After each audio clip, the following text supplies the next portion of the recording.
Quando você está feliz, você aproveita a música. Quando você está triste, você entende a letra. Isso por acaso te lembra algo? Parece só um meme da internet, certo? Mas na verdade, essa frase existe por ter uma bonita lógica por trás. Quando escutamos música, nossa mente é influenciada de uma forma que evoca sensações, ou seja, nos faz associar fatos e experiências particulares de alguma história. E além disso, também associam aos nossos acontecimentos diários do lado de fora, que envolvem todo o nosso dia a dia ou qualquer fio de memória que podem e vão rebater esses primeiros sentimentos, criando assim uma completa atmosfera de memórias que expressa nossas emoções naquele momento ou naquela música. Quando estamos felizes, tendemos a aproveitar o som se importando muito mais com as batidas ou outros aspectos dele. É onde ficamos a fim de cantar, de dançar e se divertir. Mas quando estamos tristes ou com sentimentos negativos, usamos a música para associar ainda mais esses sentimentos internos. E buscamos se identificar muitas vezes com a letra de alguma forma, às vezes de forma a melhorar, tornando nossa experiência completamente diferente. E isso é interessante, porque abre um leque de opções a mais que nos faz pensar, será que é sempre assim? E você, também sente sua forma de consumir ou produzir alguma coisa mudando de acordo com suas emoções?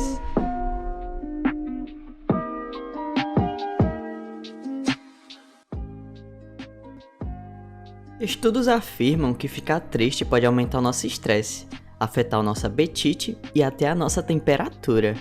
Mas algo menos comentado é como a tristeza pode nos afetar psicologicamente em meio aos nossos problemas, criando diferentes consequências no decorrer das nossas ações e nos ajudando de várias formas a combater esses sentimentos no nosso dia a dia. Inclusive, no nosso passado já existiram algumas produções que foram muitas vezes pensadas e nasceram em meio a isso. Diversos trabalhos que foram se formando de forma mais diferente que o habitual, refletindo assuntos bem mais profundos. E isso enquanto buscam transmitir um sentimento de melancolia, que não só faz representar essas criações, mas além disso, também representa um grande reflexo de seus autores e suas emoções que estavam sentindo ao passar para o papel. Nesse vídeo eu pretendo passar por algumas dessas histórias, dando ênfase aos seus autores na hora de produzir, o que estavam sentindo no momento e o que fizeram desenvolver suas obras. Mas antes, como estou falando de um assunto que remota a tristeza no seu mais franco sentido, que tal mudarmos nosso clima? Uma dessas obras, talvez a mais conhecida por tais motivos de representação, seja Evangelion, que é gigante e muito difundido hoje em dia, e é importante não só pelo seu alto alcance, mas por toda a profundidade que é abordada na obra, levando a intensas discussões até mesmo nos dias atuais, e isso não só entre pessoas, mas como um processo interno de cada um de nós.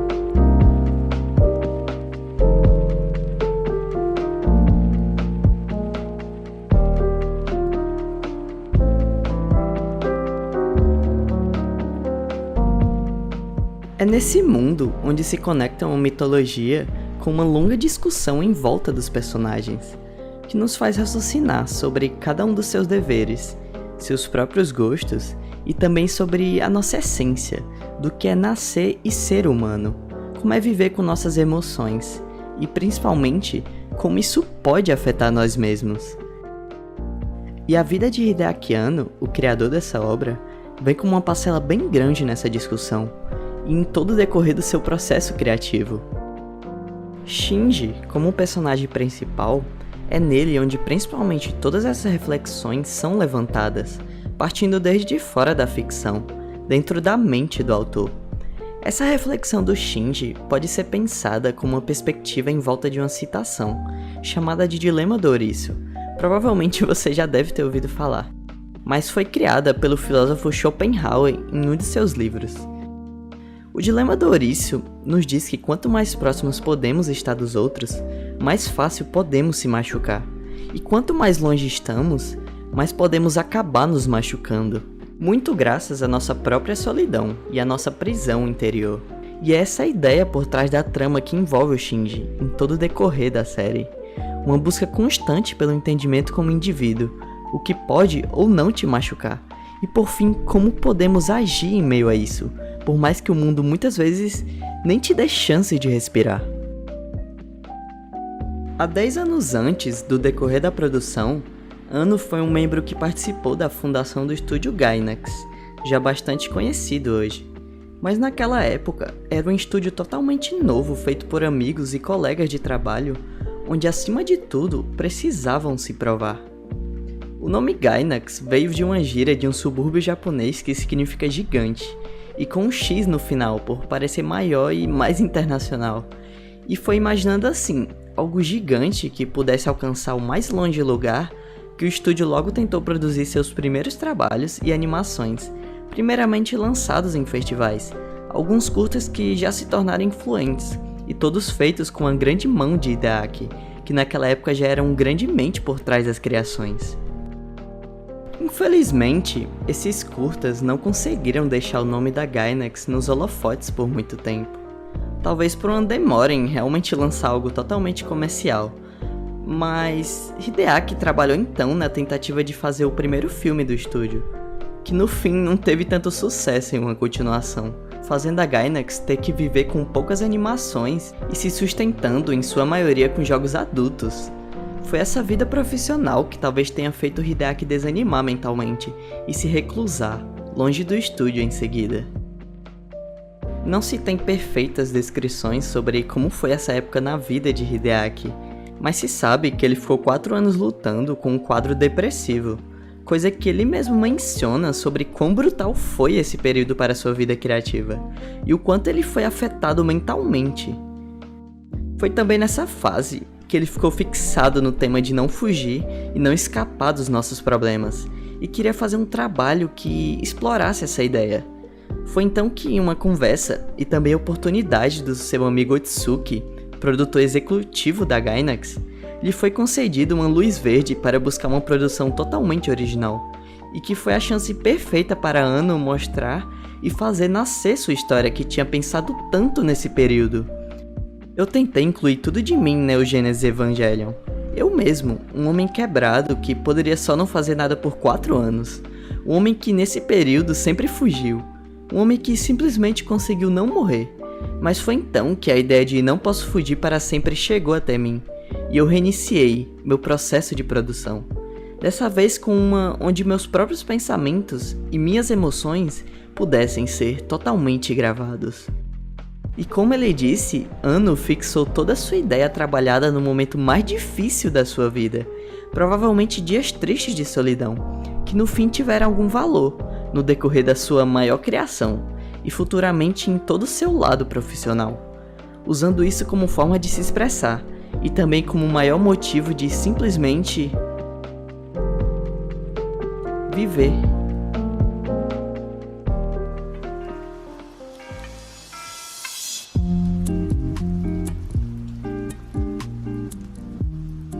Outra obra que gostaria de falar aqui, e que leva esse mesmo ponto, é NHK. Diferente de Evangelion, essa é um pouco menos conhecida. Então, o que é NHK? Ou em português, Bem-vindo a NHK? Esse é o nome de um mangá de 2002 que sua chamativa ideia é retratar fielmente a vida de um hikikomori, que é um problema muito comum no Japão. Nada mais é do que adolescentes que vivem sua vida de forma isolada, sem nenhum contato social ou perspectiva do futuro. Ou seja, é uma direta consequência do estilo de vida japonês, onde desde criança as pessoas convivem com uma pressão em casa e até fora, para buscar se tornar no mínimo algo importante no meio social e profissional. Isso acarreta em uma cultura que acaba servindo como terreno fértil para casos assim. O nascimento de sentimentos de inadequação e a vontade de querer se esconder do mundo.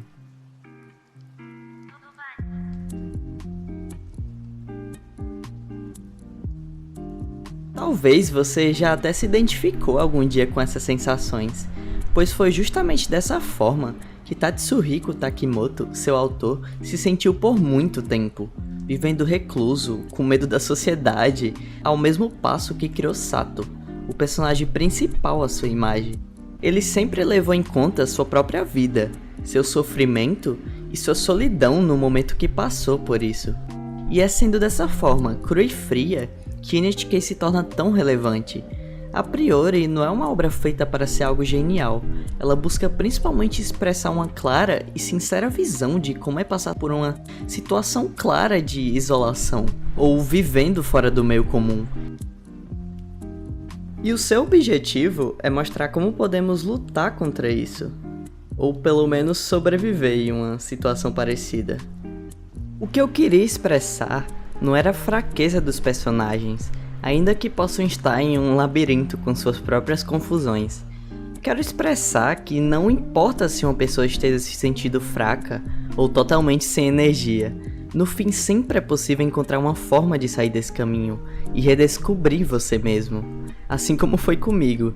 É essa ideia que gostaria de passar com minha obra. E é também nessa ideia que nos encaixamos e até vemos como isso pode funcionar muito bem. Quando autores e produtores trazem sua experiência própria, algumas vezes experiências ruins, que é o ponto desse vídeo, mas que no fundo servem como uma forma de identificação e aceitação de tantas outras pessoas, que acabam sendo expressados por trabalhos, não só com tom de genialidade, mas também em tramas que simplesmente servem para trazer fios de esperanças, como NHK faz. NHK significa Nihon Hikikomori Kyokai. Traduzido seria algo como Associação Hikikomori Japonesa, que nada mais é do que uma conspiração do protagonista Sato, significando seu medo das pessoas e do governo, o principal motivo que o faz permanecer recluso. Por isso, seja bem-vindo a NHK.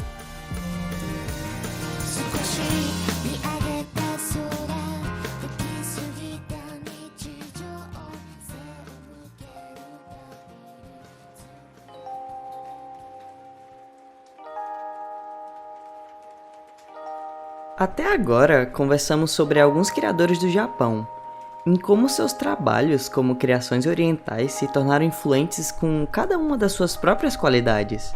Mas claro, também existiram muitos artistas ocidentais ao longo da história que se encaixaram perfeitamente nessas características, que passaram por muitos obstáculos em sua vida até chegarem no maior nível das suas genialidades.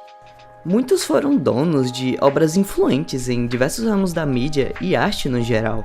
Um que podemos falar também e dar destaque, que é muito conhecido por isso, é o Beethoven. Ele foi marcado desde o início da sua vida por problemas familiares e pessoais, e muitas de suas maiores obras artísticas foram passando por momentos críticos da sua vida.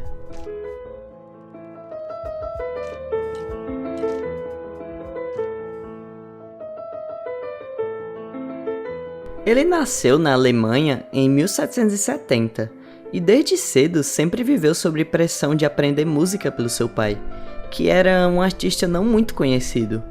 Ludwig van Beethoven teve uma infância meio conturbada pelas relações familiares, mas ele era um verdadeiro prodígio e foi nomeado a vários cargos de importância logo que cresceu na sua adolescência. Mas foi também nessa época que sua irmã e mãe morreram.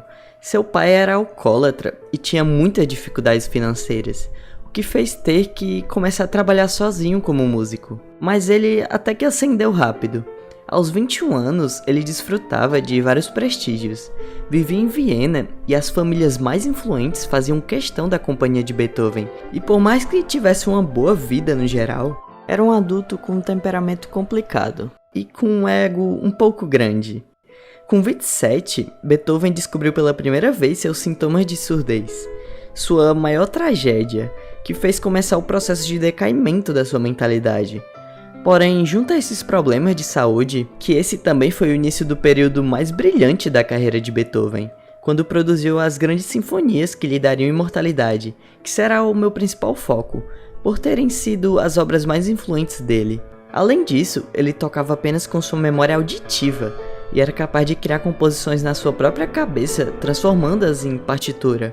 Sua primeira sinfonia foi feita aos 30 anos, e já teve muito destaque, mas ele confessa para seus amigos que não estava satisfeito, e que tinha decidido seguir um suposto novo caminho.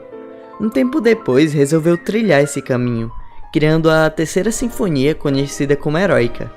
Essa sinfonia foi um grande marco para a música, muitas vezes considerada a melhor da história. Ela foi marcada como o início do período romântico, quebrando estacas que já haviam permanecido como padrões por tanto tempo na norma culta da música. Nessa época, as orquestras usavam principalmente os violinos, com poucos sopros, mas com a Heroica, Beethoven trouxe novos acordes, ritmo com tempos inusitados e uma orquestração muito diversificada. Ela era tão inovadora que seu primeiro ensaio foi um completo desastre. Os músicos não sabiam o que fazer.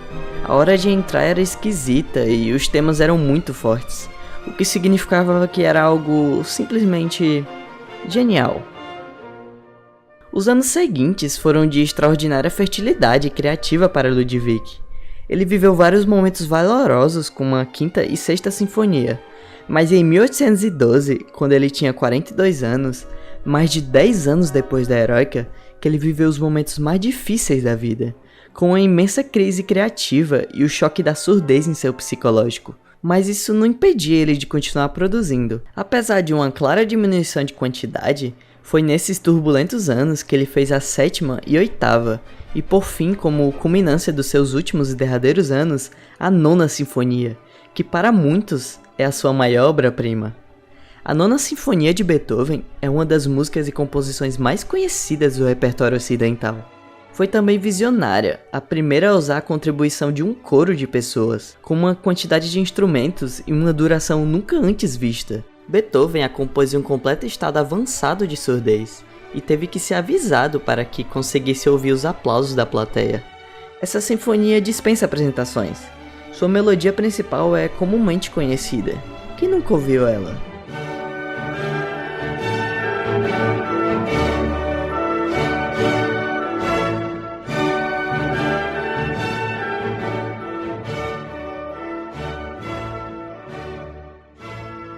Todo mal traz consigo algum bem. Em boa parte da vida de Beethoven, no seu cume, ele ficava desesperado. Teve diversos casos amorosos que não deram certo, e diversos conflitos pessoais com seus irmãos e problemas com a custódia de seu sobrinho. Era visto nas ruas de Viena e zombado enquanto entrava em profunda crise depressiva, pensando até em suicídio. Mas mesmo nesses momentos e com boa parte da vida extremamente conturbada, não deixa de ser descrito como um dos maiores gênios, e fez diversos trabalhos fenomenais e muito importantes para o ramo da música clássica.